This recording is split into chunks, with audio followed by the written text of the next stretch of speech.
Guys, hello. Welcome to my vlog. So, hindi ko talaga alam sa to lang kung paano ko simulan yung pagbablog ko. So, ngayon ko lang talaga siya naisip na gawin na mag-vlog.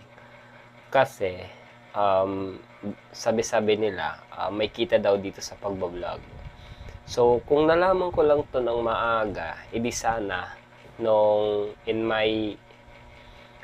my era, charas, nung kabataan ko, yeah, siguro nasa high school ako. Sana kung naka-update ako about dito, sana hindi vlogger na ako. Ay, vlogger si mama. Charas. Paka OA. So, ayun, I'm just trying to do this. Medyo nakakahiya, pero I'm just want to try my best as a new content creator. Oh my God. Hindi ko alam kung new or I don't know. Basta kasi I feel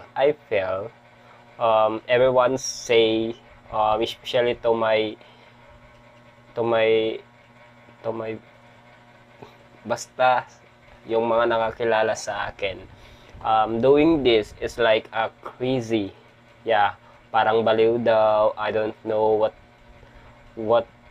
what they say or ano man yung sinasabi nila.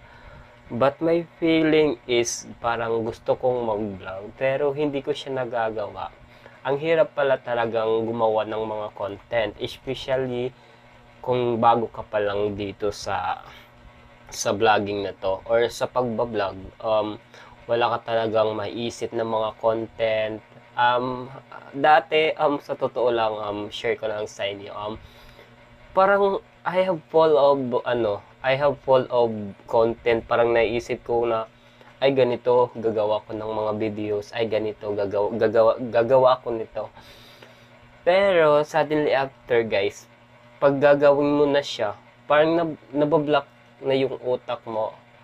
Parang, wala ka nang maisip na gagawin na content. Kaya, hindi na ako nakakapag-vlog.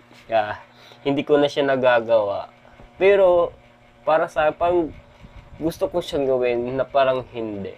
So, ayun, nalilito nga ako kasi in the middle of the night. Just in the middle of the night. So, yun nga, hirap talaga gumawa ng mga content. But I'm trying. So, I just hoping na tulungan nyo ako na gumawa or even